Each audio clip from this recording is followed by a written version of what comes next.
All right, Jody, thanks. Health and Human Services Secretary Tom Price has resigned. The move comes following the revelation that Price and 3 other cabinet members used a private jet for official government purposes. Not a question of confidence. I was disappointed because I didn't like it, cosmetically or otherwise. I was disappointed. And, you know, this is an administration that saves hundreds of millions of dollars on renegotiating things. Price has promised to repay the government $51,000 for his part. President Trump calls this a once-in-a-lifetime opportunity to take on tax reform. And the fight is taking off. But what's at stake for Utah families? Political specialist Lad Egan joins us with what we're learning about the plan. Lad?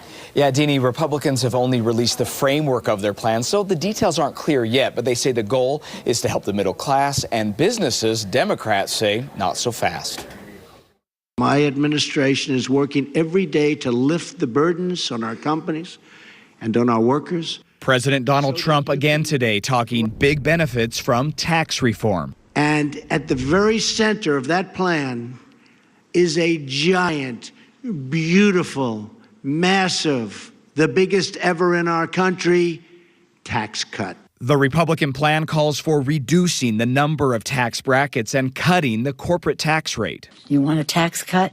Pay for it. Democrats are not on board, saying the plan benefits the rich and will increase the deficit. So this is not a tax reform. It's a tax giveaway. Same old, same old. We might actually see something come out of this Congress, unlike some of the other initiatives that we've seen. The Utah Taxpayer Association says it's encouraged by what it's seen so far, especially when it comes to Utah's families and economy. I think things Utahns will want to be aware of is how does the increase in the child credit that they're talking about, how that might impact Utah families. Also the protection of the charitable deduction. Those are 2 things that mean a lot to Utahns. And I hope we can bring Democrats and Republicans together in the best interest of this country. In announcing the framework, GOP leaders, including Utah Senator Orrin Hatch, said the task is urgent. We're going to do it. We're tired of things going the way they're going, and we're going to try and turn this mess around. The president insists that the wealthy won't get rewards from this overhaul, but many point to the estate tax, which would be eliminated under this plan, as something that does benefit the rich. Again, this is just a starting point. We'll have to also see how much momentum this has, or, Deanie, if it will be like health care, where we have seen multiple failed attempts.